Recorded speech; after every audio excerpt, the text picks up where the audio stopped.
ललितपुरको लेले टीका भैरव र देवीचौरमा ढुङ्गा खानीका नाममा सामुदायिक तथा राष्ट्रिय वन तथा सार्वजनिक जग्गाको चरम दोहन तत्काल छानबिन गरी दोषीलाई कारबाही गर्न अख्तियारलाई राष्ट्रिय सतर्कता केन्द्रको सिफारिस। बालुवाटार स्थित सरकारी निवासको जग्गा व्यक्तिको नाममा दर्ता गर्ने क्रममा 20 रोपनी जग्गा घुस मार्फत लेनदेन भएको खुलासा। शंकास्पद जग्गा धनीहरूसँग बयान लिन सुरु।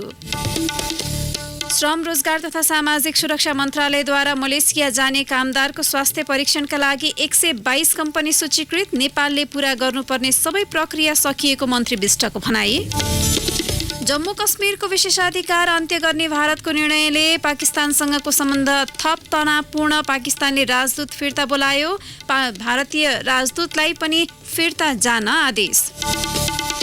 र सन्दीप र सोमपालको टोली ग्लोबल T20 क्रिकेटको प्लेअफमा भिड्ने। पछिल्लो खेलमा टोरन्टोद्वारा मोन्ट्रियल पराजित। नमस्कार, कान्तिपुर डायरीका साथमा साथी लक्ष्मी र म दिवा। अब समाचार विस्तारमा।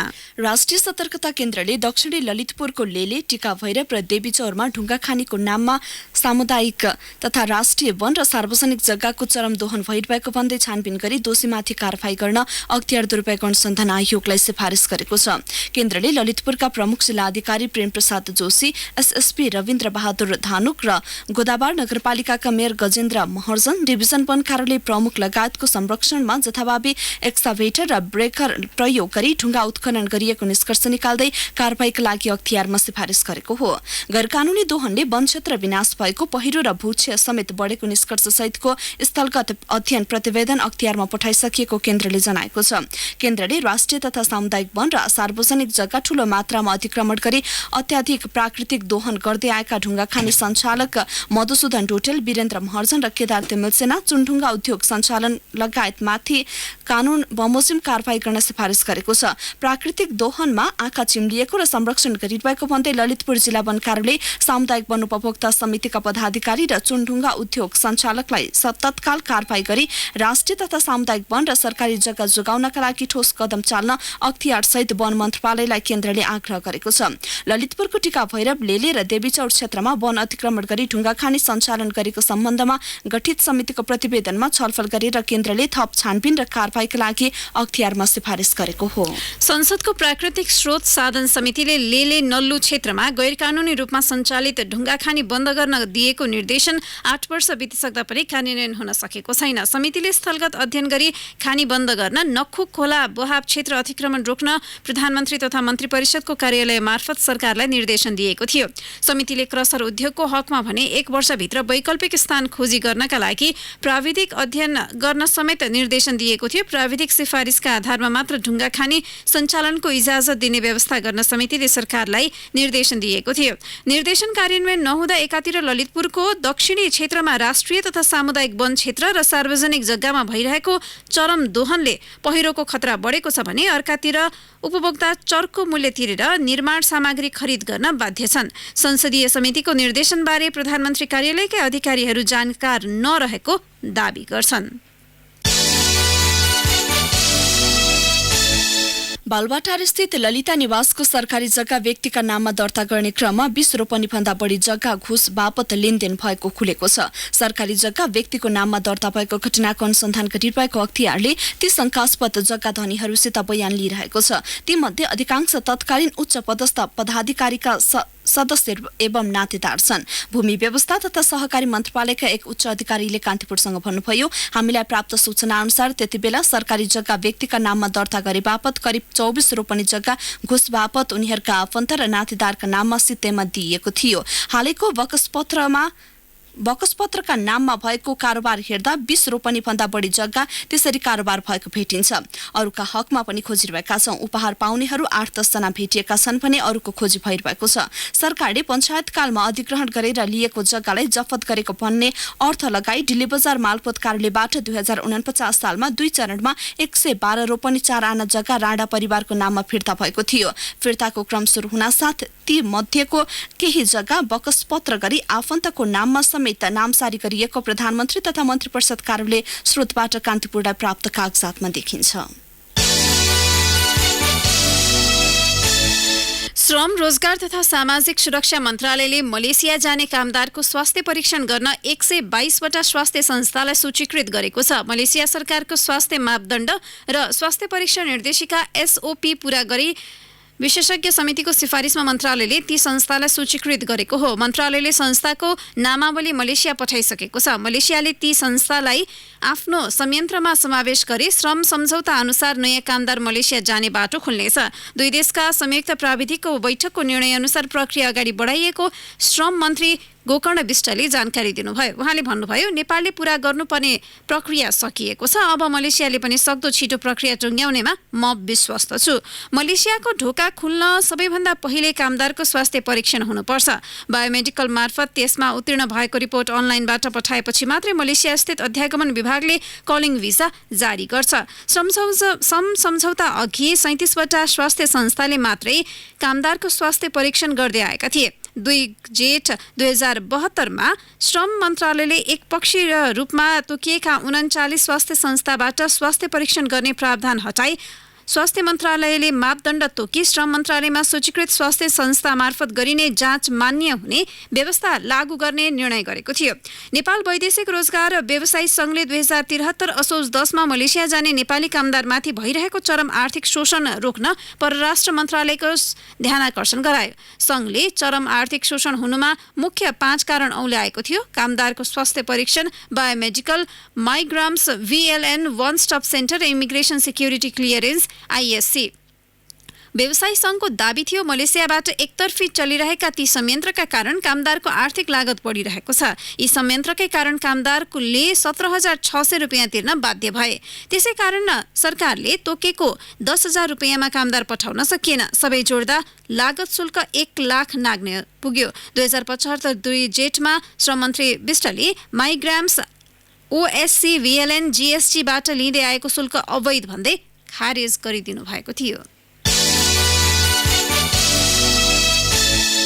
नेकपाभित्र जनताको बहुदलीय जनवाद र जनताको जनवाद भन्ने कुनलाई मूल वैचारिक आधार बनाएर जाने भन्ने विवाद नसेलाउँदै सचिवालय सदस्य वामदेव गौतमले दुवैभन्दा फरक धारणा अघि सार्नु भएको छ। पार्टीको हालै प्रकाशित राजनीतिक प्रतिवेदनमाथि असहमति राख्दै उहाँले समाजवाद लक्षित कार्यक्रम किटान गरेर जानुपर्नेमा जोड दिनु भएको हो।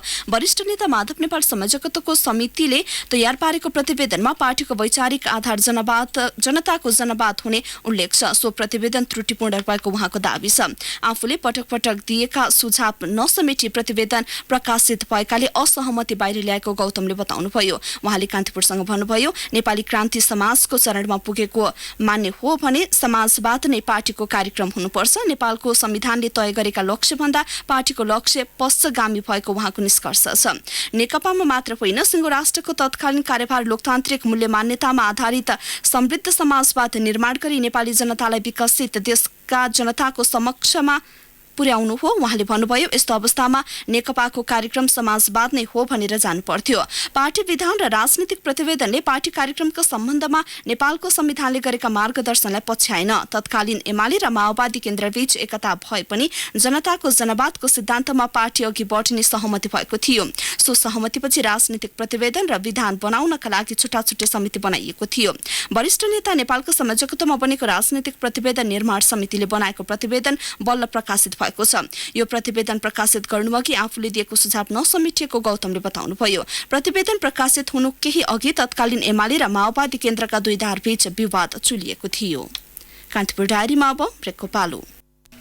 ब्रेकपछि अब बाँकी प्रसङ्ग। निजामती कर्मचारीले सामूहिक राजीनामा दिए सरकारले त्यसलाई स्वीकृत गर्नुपर्ने प्रावधान राख्न सांसदहरू सहमत भएका छन्। संघीय निजामती सेवाको गठन, सञ्चालन र सेवा शर्त सम्बन्धी विधेयकमाथि राज्य व्यवस्था तथा सुशासन समितिमा जारी छलफलमा अधिकांश सांसदले घुर्की वा कुनै बहानामा सामूहिक राजीनामा दिने प्रवृत्ति अन्त्य हुनुपर्ने बताए। सरकारले विधेयकमा त्यसरी आएको राजीनामा स्वीकृत गर्ने प्रावधान राखेको हो। कुनै मुद्दामा आन्दोलन गर्ने र माग पूरा गराउन सामूहिक राजीनामा दिने प्रवृत्ति रोक्न यस्तो व्यवस्था गरिएको हो। कसैले इच्छा नभएका कर्मचारीको नाम समेत राखेर राजीनामा दिएको घटना जोड्दै सांसदहरूले प्रस्ताव उचित भएको बताए। समिति सदस्य रेखा शर्माले सामूहिक राजीनामाको विषयमा सहमति जुटेको बताउनुभयो। उहाँले भन्नुभयो विभिन्न माग पूरा गराउने वा त्यस्तै कुनै कारण देखाएर सरकारलाई अप्ठ्यारो पार्ने प्रवृत्ति रोक्न यो व्यवस्था उचित देखिएको छ। विदेशमा सामूहिक राजीनामा सरकारले स्वीकृत गर्ने चलन भए पनि यो हामीले अभ्यास नगरेको विषय हो। कांग्रेस सांसद दिलेन्द्र बडुले भने सामूहिक राजीनामाको प्रावधान आवश्यक नरहेको भन्दै यसले सामूहिक राजीनामालाई प्रश्रय गर्न सक्ने आशंका दर्शाउनुभयो। यसैबीच सांसदहरूले निजामती कर्मचारीलाई दिएको ट्रेड युनियन अधिकार संशोधन गर्नुपर्ने बहस चलाएका छन्। प्रेम सुवाल लगायत केही सांसदले कर्मचारीलाई ट्रेड युनियनको आवश्यकता नभएको तर्क गर्नुभयो। अख्तियार दुरुपयोग अनुसन्धान आयोगले मेडिकल बोर्डको सिफारिसमाथि छानबिन अघि बढाएको छ। वीर अस्पतालका कर्मचारीले रोजेको ठाउँमा समायोजन हुनका लागि झुटा मेडिकल रिपोर्ट बनाएको विषयमा उजुरी परेपछि आयोगले छानबिन अघि बढाएको हो। स्वास्थ्य मन्त्रालयसम्म पुगेका मेडिकल सिफारिस फाइल लिएर छानबिन थालेको आयोगका प्रवक्ता प्रदीप कुमार कोइरालाले बताउनुभयो। उहाँले भन्नुभयो वीर अस्पतालका कर्मचारीले रोजेको ठाउँमा बस्न पाउने लोभमा झुटा मेडिकल रिपोर्ट बनाएको उजुरी बारम्बार आएपछि हामीले अनुसन्धान थालेका छौं। छिट्टै नै केही निष्कर्षमा पुगिन्छ। अख्तियार लगायत कर्मचारीले सतर्कता केन्द्र र स्वास्थ्य मन्त्रालयमा समेत उजुरी पेश गरेका छन्। झुटा मेडिकल रिपोर्टमाथि छानबिन गरियोस् भन्ने उनीहरूको माग छ। कर्मचारीले आर्थिक चलखेल, व्यक्तिगत चिन्जान र राजनीतिक शक्तिका आधारमा झुटा मेडिकल रिपोर्ट बनाइरहेको अस्पताल स्रोतको दाबी छ। स्वास्थ्य मन्त्रालयले समायोजनको सूचना प्रकाशित गरेसँगै आफू निकट चिकित्सकको रिपोर्टका आधारमा मेडिकल बोर्डको सिफारिस लिने कर्मचारीको संख्या बढिरहेको छ। प्रदेश 2 मा प्रदेश लोक सेवा आयोगको काम कर्तव्य र अधिकार सम्बन्धमा बनेको विधेयक पारित भएको छ। प्रदेश सभा बैठकमा हिजो सो विधेयक सर्वसम्मतिले पारित भएको हो। विधेयक पारित भएकाले अब प्रदेश सरकारले तत्काल लोक सेवा आयोग गठन गर्न सक्नेछ। गठनपछि प्रदेश प्रहरी भर्नाको पनि बाटो खुलेको छ। प्रदेश निजामती कर्मचारी सम्बन्धी कानून नबनेकाले प्रदेश सरकारले तत्काल कर्मचारी भर्ना गर्ने भने पाउने छैन। गत पुस अन्तिममा प्रदेश सभामा टेबल भएको विधेयक दफावार छलफलका लागि सार्वजनिक प्रशासन सम्बन्धी अध्ययन विशेष समितिमा पुगेको थियो। समितिले मंगलबार संशोधन सहित प्रदेश सभामा पठाएको थियो। विधेयकमाथिको छलफलमा कांग्रेस सांसद शिवचन्द्र चौधरीले सदनमा सांसदले उठाएको बुदा समेट्ने परिपाटी बसाल्नुपर्ने टिप्पणी गर्नुभयो। संस्कृति, पर्यटन तथा नागरिक उड्डयन मन्त्री योगेश भट्टराईले 40 अर्ब ऋणमा डुबेको राष्ट्रिय ध्वजवाहक नेपाल वायु सेवा निगमको सुधारलाई प्राथमिकता दिनुभएको छ। पदभार सम्हालेको 8औं दिन हिजो उहाँले पूर्व पर्यटन सचिव सुशील घिमिरेको संयोजकत्वमा कार्यदल गठन गर्नुभयो।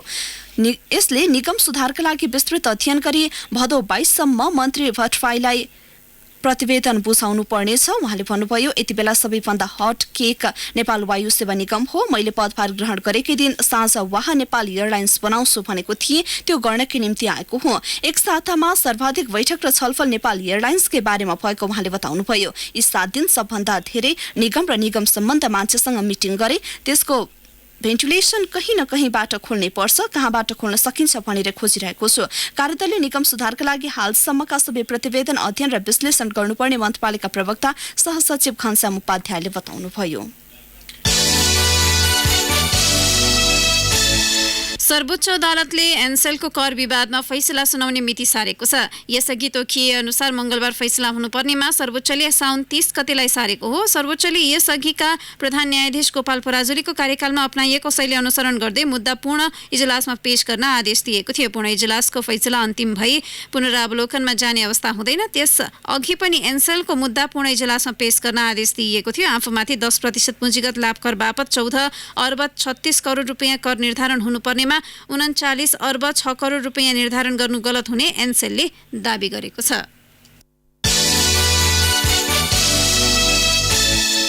अरू बेला भन्दा फरक र अस्वाभाविक स्वरमा बाँदरहरू चिच्याइरहेको सुने क्षेत्रबहादुर दुलालले।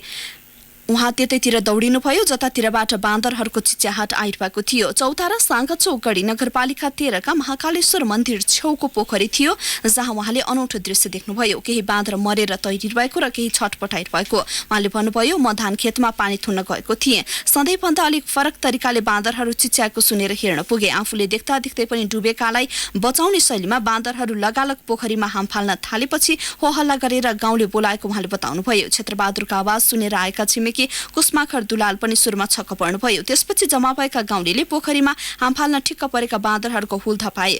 डुबेर छटपटाइरहेकाहरूलाई बाहिर निकाले। यो के अनर्थ हुन लागेको हो भनेर सुरुमा त अचम्ममा पर्यो। स्थानीय कुलप्रसाद दाहालले भन्नुभयो 9वटालाई उद्धार गरेर बचाउन सकियो, 16वटा मरेछन्। वारीपारी आएकालाई धपाउन पनि गाह्रो भयो। घटनाले गाउँलेलाई अचम्मित पार्नुका साथै दुखी बनाएको उहाँले बताउनुभयो।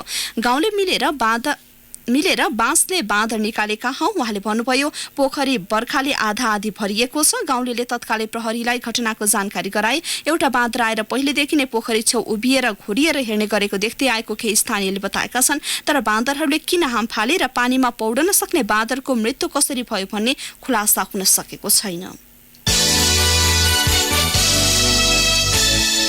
स्थान त्रिभुवन अन्तर्राष्ट्रिय विमानस्थलको अध्यागमन कक्ष पात्र अध्यागमन अधिकृत कमल प्रसाद पराजुली साउन 18 शनिबारका दिन ओमान उड्न लागेका 18 महिला लाइनमा उभिएका छन्। उनीहरू प्रस्थान अनुमतिको छाप लगाउन आफ्नो पासपोर्ट अध्यागमनका अधिकृतलाई बुझाउने हतारोमा छन्।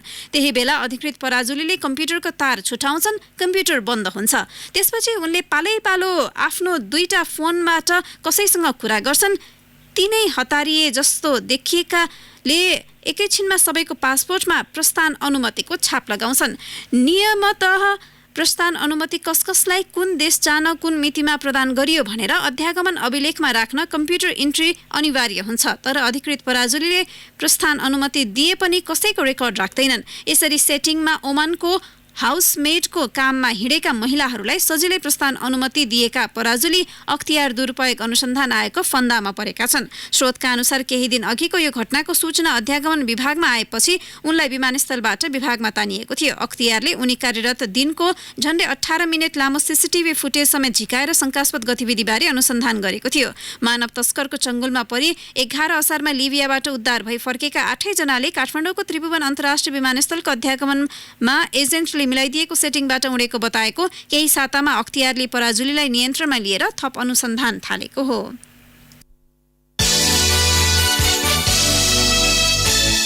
गुणस्तर तथा नापतोल विभागले कम गुणस्तरको सिमेन्ट उत्पादन गर्ने 4 सिमेन्ट उद्योगलाई कारबाही गरेको छ। विभागले Nepal UltraTech cement, Chitwan cement, Ambuja cement र जानकी सिमेन्टलाई कारबाही गरेको हो।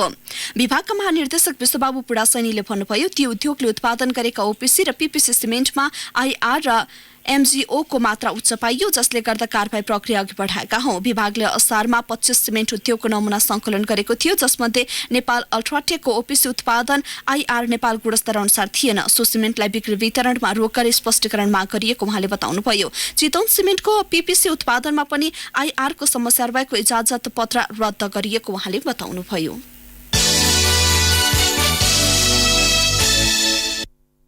अब केही समाचार संक्षेपमा। 2 महिनादेखि बन्द उदयपुर सिमेन्ट उद्योग हिजो सञ्चालनमा आएको छ। उद्योग बन्द हुँदा करिब 39 करोड रुपियाँ नोक्सानी भएको छ। गोसाइँकोटामा मेला भर्न आउने नेपाली तीर्थयात्रीलाई लाङटाङ राष्ट्रिय निकुञ्जले प्रवेश शुल्क नलिने भएको छ। निकुञ्जले 2075 कार्तिकदेखि स्वदेशी पर्यटकसँग प्रति व्यक्ति 100 प्रवेश शुल्क लिन थालेको थियो। र सिन्धुलीको कमलामाई नगरपालिकामा राजस्व सङ्कलन अनलाइनबाट थालिएको छ। हाल नगरपालिकाका 14 वटै वडामा अनलाइन सेवा सुरु गरिएको हो।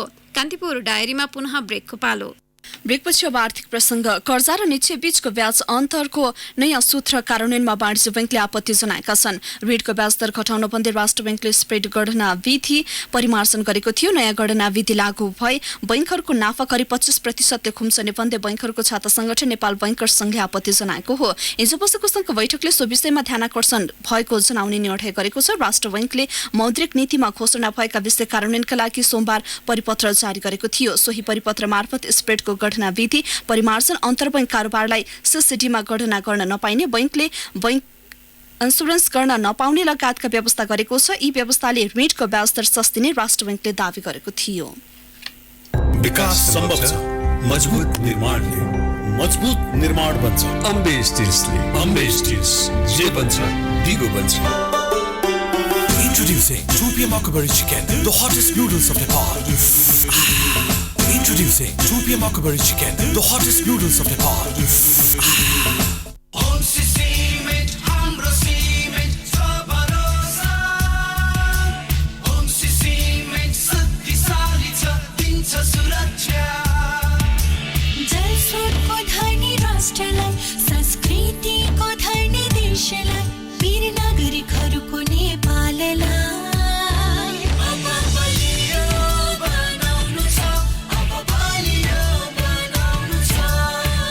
नेपाली सिमेन्ट बजारमा नयाँ आयाम। सर्वाधिक 6000 टन प्रतिदिन उत्पादन क्षमता भएको नेपालकै ठूलो क्षेत्रफल रहेको सिमेन्ट उद्योग उच्च स्तरीय खानीबाट उत्पादन हुने साथै वातावरणीय मैत्री भएको हङ्सी सिमेन्ट शक्तिको प्रतीक। Time check. It's 7 a.m. Brought to you by हङ्सी cement शक्तिको प्रतीक। अब अन्तर्राष्ट्रिय प्रसङ्ग। जम्मू कश्मीरको विशेषाधिकार अन्त्य गर्ने भारतको निर्णयले उसको पाकिस्तानसँगको सम्बन्ध थप तनावपूर्ण बन्ने सङ्केत देखिएको छ। विरोध स्वरूप मङ्गलबार इस्लामिक सहयोग सङ्गठन OICC र संयुक्त राष्ट्रसङ्घलाई पत्रचार गरेको पाकिस्तानले हिजो भारतसँगको कूटनीतिक सम्बन्धको स्तर घटाउने र व्यापार पनि निलम्बन गर्ने निर्णय गरेको छ। उसले दिल्लीस्थित आफ्ना दूतलाई फिर्ता बोलाएको छ भने पाकिस्तानका लागि भारतीय राजदूतलाई पनि फिर्ता जान आदेश दिएको छ। पाकिस्तानको यो निर्णयप्रति भारतले हिजो साँझसम्म कुनै प्रतिक्रिया दिएको थिएन। नरेन्द्र मोदी सरकारले जम्मू कश्मीर राज्यलाई विशेषाधिकार दिने संविधानको अनुच्छेद 370 र 35 क खारेज गर्ने निर्णय गरेको हो। अब खेल समाचार। क्यानाडामा जारी ग्लोबल T20 क्रिकेटको प्लेअफ समीकरण पूरा भएको छ। पछिल्लो खेलमा मोन्ट्रियल टाइगर्सलाई 35 रनले हराउँदै टोरन्टो नेसनल्सले प्लेअफमा स्थान सुरक्षित गरेको हो। यो नतिजासँग विनिपेग हक्सले पनि प्लेअफमा स्थान बनाएको छ। विनिपेगबाट नेपाली अलराउन्डर सोमपाल कामी खेलिरहेका छन्। टोरन्टोले दिएको 190 रनको लक्ष्य पछ्याउने क्रममा मोन्ट्रियल 19.3 ओभरमा 154 रनमा समेटियो। म्याथ्यू क्रसले 39 र दिनेश चान्डिमालले 36 रन बनाएको मोन्ट्रियलको इनिङ्समा अन्यले गतिलो ब्याटिङ गर्न सकेनन्। टोरन्टोका मिचेल म्याकलेगन र क्रिस ग्रिनले समान 3 विकेट लिए। जेरेमी गोर्डोनले 2 तथा सन्दीप रामीछाने र सलमान नाजारले समान 1 विकेट लिए। सन्दीपले चान्डिमालको क्याच पनि लिएका थिए। यसअघि पहिले ब्याटिङ गरेको टोरन्टोले 5 विकेट गुमाएर 189 रनको उच्च योगफल तयार गरेको थियो। अब मौसम सम्बन्धी जानकारी। काठमाडौँ उपत्यका सहित मुलुकभरको मौसम आंशिकदेखि सामान्य बदली हुने जल तथा मौसम पूर्वानुमान महाशाखाले जनाएको छ। केही बेरअघि 20 डिग्री सेल्सियस मापन गरिएको काठमाडौँ उपत्यकाको अधिकतम तापक्रम 30 डिग्री सेल्सियससम्म पुग्नेछ। सूर्योदय बिहान 5:31 भयो भने सूर्यास्त भरे साँझ 6:49 हुनेछ। अवस्था यसका साथै कान्तिपुर डायरीको यो बुलेटिन यही सकिन्छ। 8 बजे डेभलपमेन्ट एन्ड इकोनोमिक्स डायरीका साथमा उपस्थित हुने नै छौँ। तबसम्मका लागि लक्ष्मी र दिवा बिदा हुन्छौँ। नमस्कार। सूचना र मनोरञ्जनको संवाहक रेडियो राष्ट्रको रेडियो कान्तिपुर।